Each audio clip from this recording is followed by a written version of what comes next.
What is going on, guys? Welcome back to episode 13 of FLAmerica. Happy New Year to everybody watching. You know, they always say New Year, new me. Well, this is New Year, new Flamengo.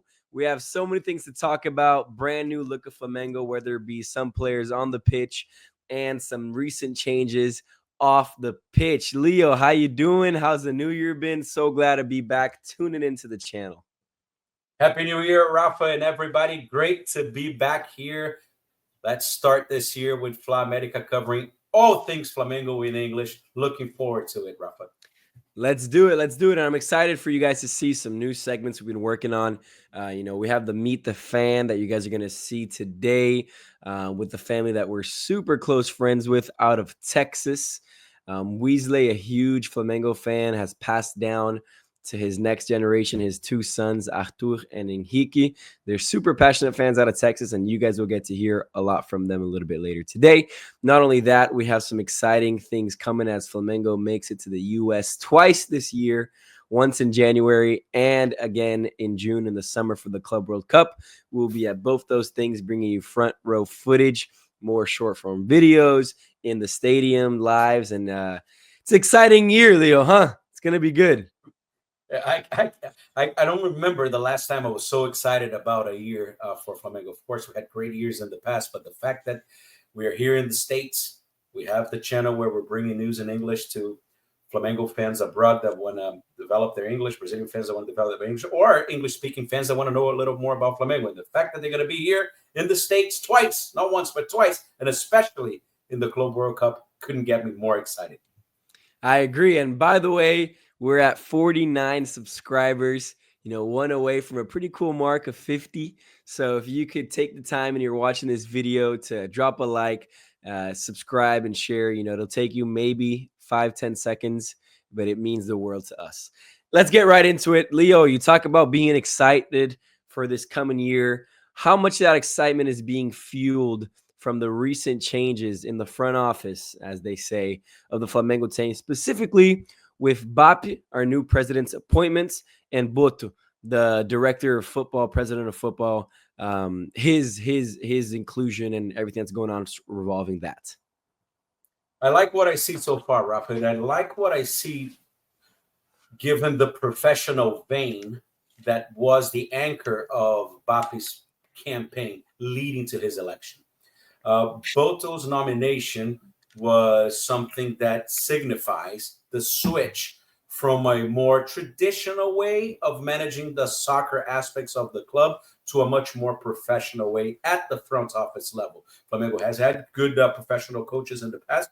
Jorge Jesus comes to mind. Felipe Luis has been doing great, but we haven't had yet the arc of the soccer department being managed in a professional fashion. And Boto showed his credentials right on his first press conference, where he made it very clear that amateur hour is a yesterday story, that going forward, Flamengo is going to be managed really professionally. And by that, he means only the travel. It sounds obvious, but only people that are involved directly with the soccer club will be involved in the trips to away games, the stays in the hotels. The locker room will be a lot shut. No more leaking to the press of what's going on. All of the decisions are going to be strictly professional in nature. So Right. More discipline from an administrative perspective, a little different than people are used to. But I think ultimately, on the long run, this is going to prove beneficial, and it's what the club needs to take the next step, as we've been talking about. And as far as Bapis is concerned, not only is the appointment of Boto, the maintenance of Felipe Luis, who everybody's very excited about, he's made some appointments to the key cabinet positions of his leadership that are all individuals with a track record in business, with knowledge in their respective areas, from the marketing department to the planning department to the land department, which will cover assets department, which will cover the new stadium, which is something we're going to be talking a lot about in future episodes, down to the managerial level, the second tier of the org chart.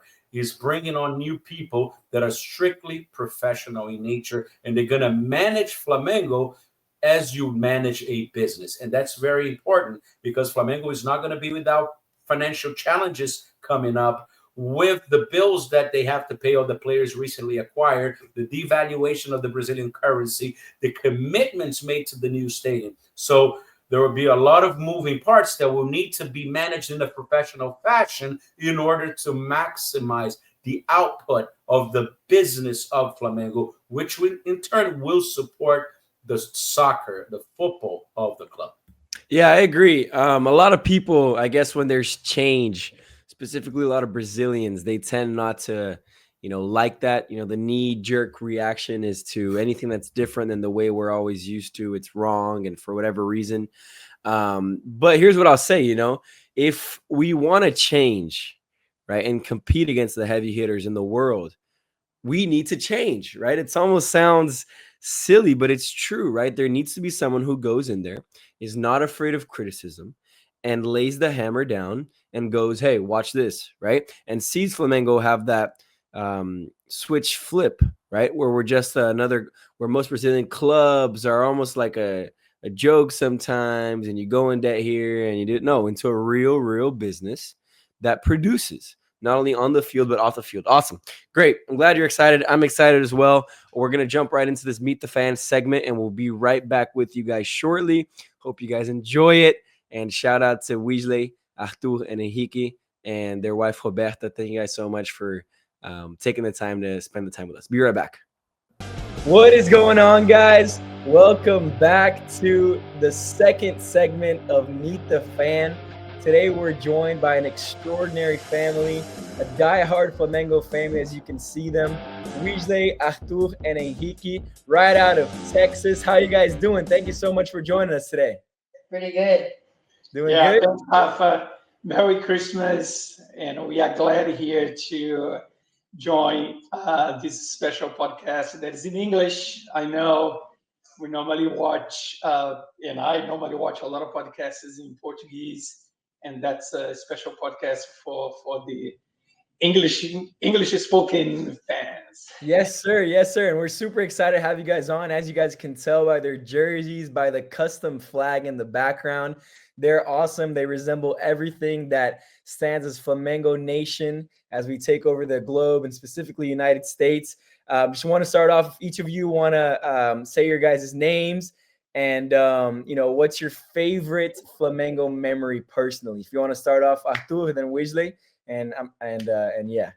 Okay, so I'm Arthur, and my favorite memory is when Gabigol scored the 2 goals to get in front of River Plate in the 2019 final. Love it. I think everybody from our younger generation is going to pick that one too. Weasley's might be a little bit different. I'm not sure. What is yours, Wisley? Yeah, I'll pick 2. I'll follow Arthur with and you guys, new generation. I was there with Leo, with your dad there, and the circumstances of that game was special, and especially the second goal, and was amazing. But I'll bring another one in 2001. I was in Maracanã as well, behind the goal, and Petkovic scored the free kick in 2001, and we won that match against Vasco 3-1, and we desperately needed that third goal, and because we needed two goals gap. Yes, win the championship, and it was very special because it was for me the perfect free kick, and I don't remember to see another one like this one. I agree. I think that's other than the Gabigol tá pedindo clip, that one where he says that entered the stadium São Judas Tadeu. That was a classic, commentary. And then Henrique, shout out Henrique in the back. We're glad to have you join us as well. Listen, I think it's interesting to see. I think the big core memories are going to be the same, or similar across the board. What I want to ask you, Artur, what's your earliest memory of Flamengo that you can remember yourself? Probably when my dad took me to the Maracanã to see Flamengo in Vitória. But we lost. Did they win that game? No, we lost 1-0. That's probably my memory. Well, hopefully you'll bring better luck when we're out there together at the Club World Cup this summer, man. That's called in Portuguese pé frio. So maybe we'll put on a couple socks on you to make sure that we get good luck. But Yeah. but what do you think? I took him to other games where both of them where Okay, we normally have better luck, right? true, true. Don't worry. I have never actually. I've been to my last 4 Flamengo games I've been to. I think we only won one of them. So don't worry, man. I'm gonna be putting on like 3-4 pairs of socks to make sure that I bring good luck as well. Do you guys have a specific tradition or any specific place in Texas you guys go to or people you meet up with when you go to watch big Flamengo games, or do you guys just watch it there at home usually, Wisley? Jujuninho. Yeah, so I used to go with the Houston Texans Flamengo fans, and we watch. They're a little bit further from my house, and I don't know. I might be getting a little bit older. I really like watching by myself or with the boys, or maybe bring a friend and watch on my couch, seated and paying attention to the game when we have a too big crowd, a little bit distracted. So, Yeah, no, I agree. Trust me. It's gonna be interesting to see how it is gonna be in this Club World Cup. You know, if there's gonna be a lot of Flamengo fans, not that many, if there's gonna be casuals. I'm interested to see how the atmosphere is gonna be. Artur, let me ask you this because I see you on social media posting more about Flamengo than me and my dad and whole family combined. It's awesome. It's the coolest thing ever. You know, he seems like he's, they're sweet, but you should see him. He gets ferocious, especially when Flamengo starts losing. So let me ask you, Artur, how do you keep such a close connection to Flamengo, maybe not having lived there for a majority or maybe most or all of your life? And I guess what makes Flamengo so special to you that you feel that deep-rooted connection, Artur? My dad, really, because he's the one who brought it on to me, and he's the reason why I support them. That's awesome. Do you have a favorite player? Arrascaeta. Arrascaeta. Okay, Henrique, who's your favorite player? I know we said I wasn't gonna ask you any, but if you had to pick one player, who would it be? Bruno Henrique. Bruno Henrique. Okay, awesome. Do you have one too? Wesley, it doesn't have to be current; can be past as well. Sure. I mean, we Other have than Zico, that's too easy.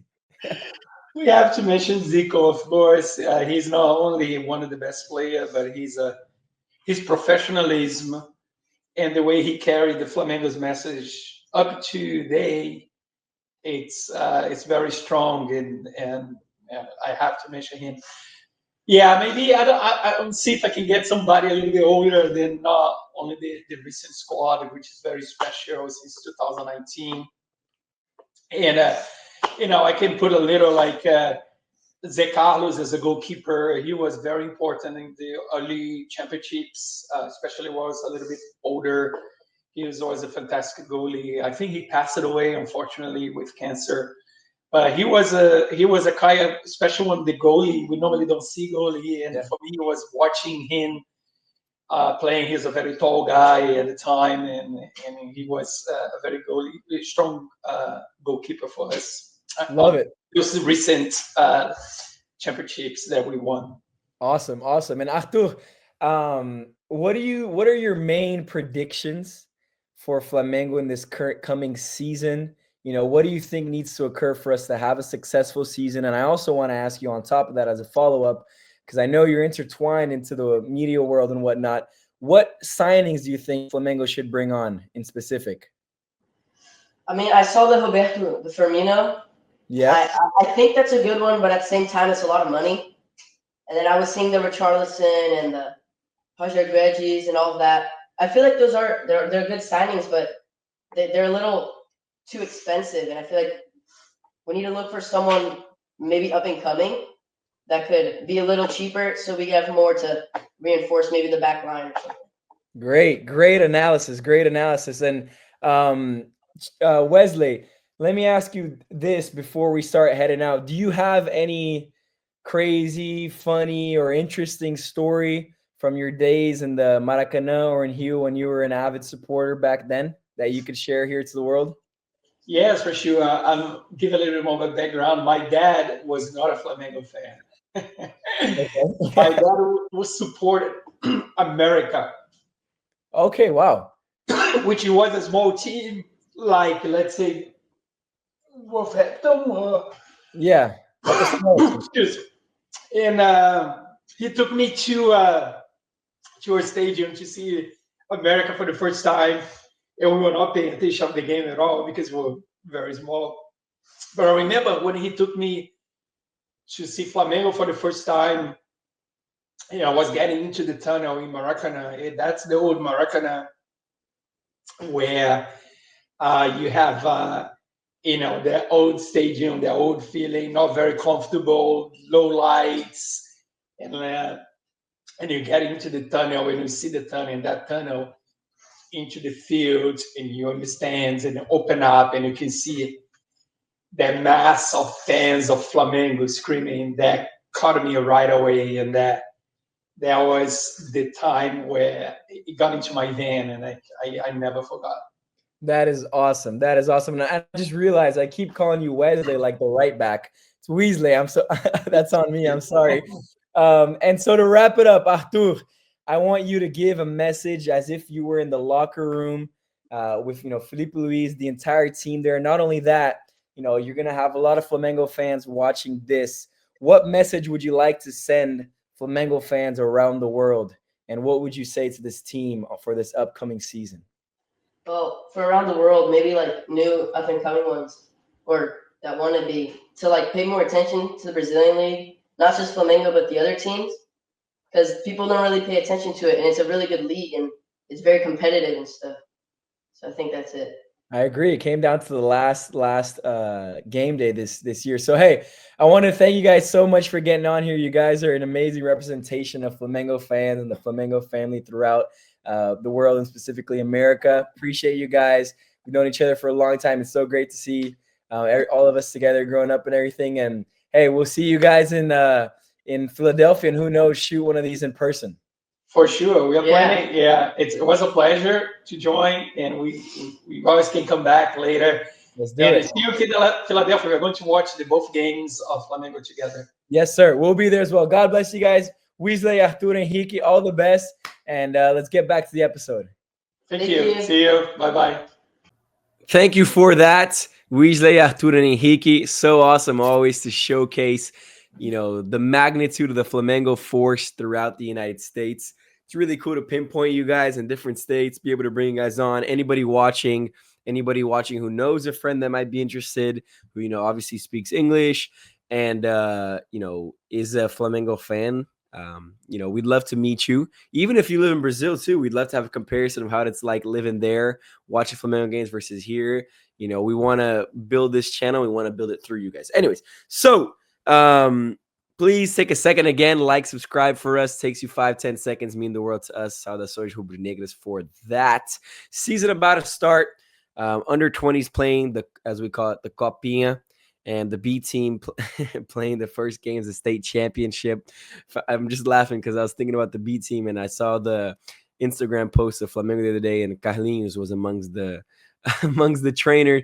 No offense to him, but just top scorer of last year's edition, playing for Nova Iguaçu. I think he's going to score some goals this year, Ralph. I hope so. That way maybe he can be valued a little bit higher and be sold easier. Just kidding, Carlinhos, if you're watching, Chem Parcero, no problem. But truth is. Anyways, all right. So you think it's important, this Copinha? What do you think it really means? I mean, state championship now has become a thing where it's like we're expected to win it. If we don't, it's a big deal. If we win it, awesome. Due course, should have won it anyways. Thoughts on those two, Leo? Yeah. Rafa, just a quick background on Copinha, or Copa São Paulo de Futebol Júnior. Now, we haven't spoken about that in the past. What that is, it's an annual competition held in the month of January primarily, and it encompasses all of the Brazilian clubs. It's like 100 and plus clubs that play on it, and it's only allotted to play for the under 20s. So you have kids as young as 15, 16 displaying, showcasing their talents, and you have kids as old as 20 available.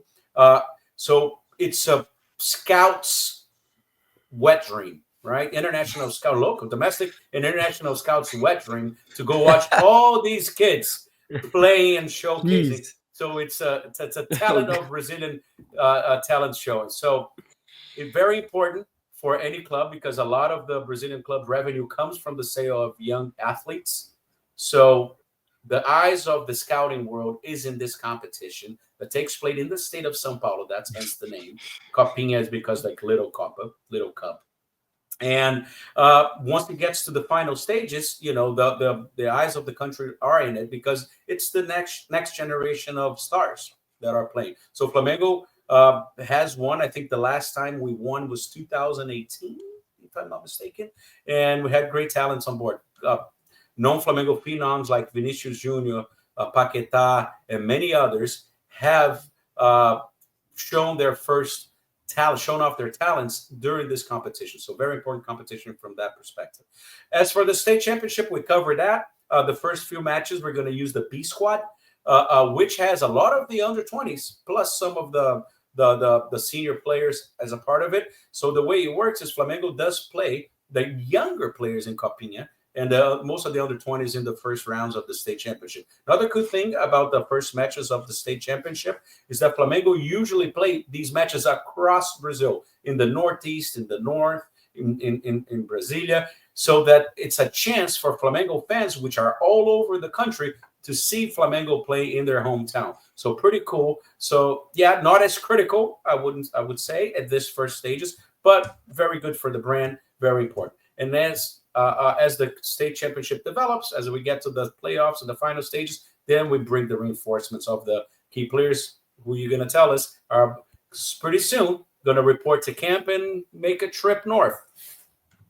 Awesome. Yeah. Flamengo's group includes São Bernardo from São Paulo, Zumbi from Alagoas, I believe, and Cruzeiro, but yeah, Cruzeiro from Paraíba. Okay.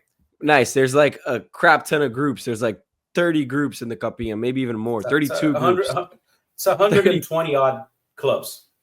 32 groups. Yeah. 128. Yeah. That's going to be exciting, actually. So we'll see how Flamengo does in that. Interesting to see some of the young guys get some playing time. There's a center back that I'm really looking at. Iago, I believe. Yeah, he's one of the captains, one of the starters for the Brazil national team as well. Should be exciting to see how he does. But yeah, looking forward to that. Senior squad needs to present itself on January 8th for camp in Gainesville, Florida. Isn't that interesting?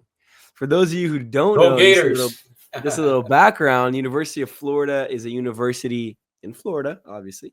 But it's located in Gainesville, which is about 2 hours north of Orlando. You guys might be a little more familiar. It's actually the school where my girlfriend is graduating from. So I've been there plenty of times. The University of Gators. Some of you might know Tim Tebow. He went there. But anyways, that's neither here nor there. Just saying they're supposed to be there. And it's going to be pretty cool. And looking forward to the game, you know, coming up against São Paulo in Fort Lauderdale on the 19th. We'll be there, and we're going to have a little bit of a surprise coming for you guys. Let's just say maybe some on-field, close to the field footage. What do you think, Leo? I'm looking forward to it, Rafa. I can't wait. That will be great. Look how hyped I am for this year, guys. I want to show you guys something real quick. This much hype that I had to go ahead and get a chair that if we lift it up, check that out. Can you guys see it? Yeah. Nice little Flamengo chair. So anyways, let me just say that we're extremely excited for this year. We appreciate you guys tuning in for this first episode. And yeah, drop a little comment, drop a little likes, share, subscribe. Leo, anything? Any little remark to start the year to end this first episode? No, just thanking everybody. We are a new channel. We're growing. I think we're going to have the most exciting year ahead of us, especially for those of us in the States. Let's make it happen, Rafa. Flamengo has a lot to play for this year, and I can't wait. I'm right now with withdrawal syndrome for the lack of Flamengo games to watch. All right, sounds good, guys. Thank you so much for tuning in. God bless everybody, and we'll catch you on the next episode. Thank you, Leo.